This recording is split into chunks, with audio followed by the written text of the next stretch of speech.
Recording by Rajiv Rocks.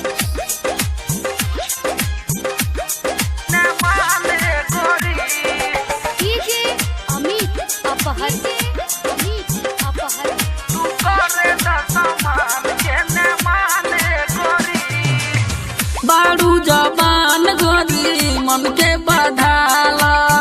मिलत रहे मजा तो के हमरा सताला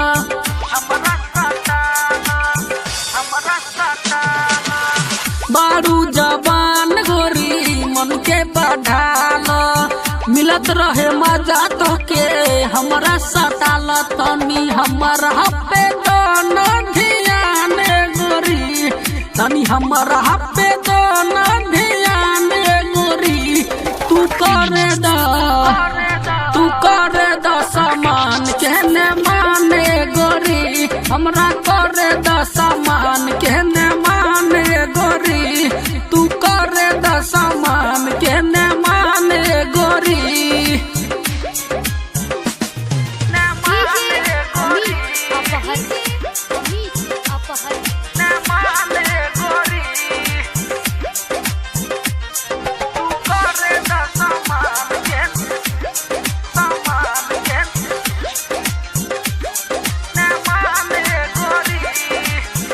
चढ़ल बा जवानी तब सामान सड़ता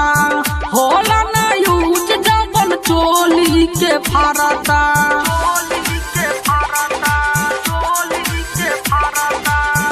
चढ़ल बा जवानी तब सामान सड़ता होला ना यूज जबन चोली के फारत अपना चक्की में दाना तसाने गोरी अपना चक्की में दाना तसाने गोरी तू कर द सामान कहने माने गोरी हमरा कर द सामान कहने माने गोरी तू कर द सामान कहने माने गोरी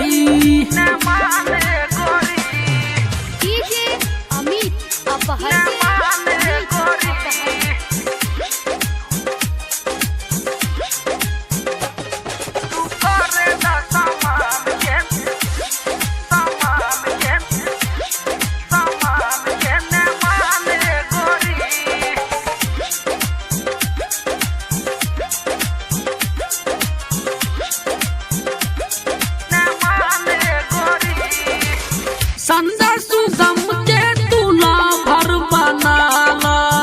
कबो नहीं दिक्कत होई रोशन के पटाला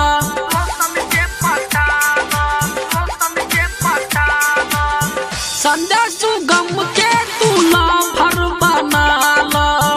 कबो नहीं दिक्कत होई रोशन के पटाला विपिन राठौर के निमन बाबी छोने गोरी विपिन राठौर के निमन बाबी छोने गोरी हमरा तू कर द सामान कहने माने गोरी हमरा कर द सामान कहने माने गोरी हमरा कर द सामान कहने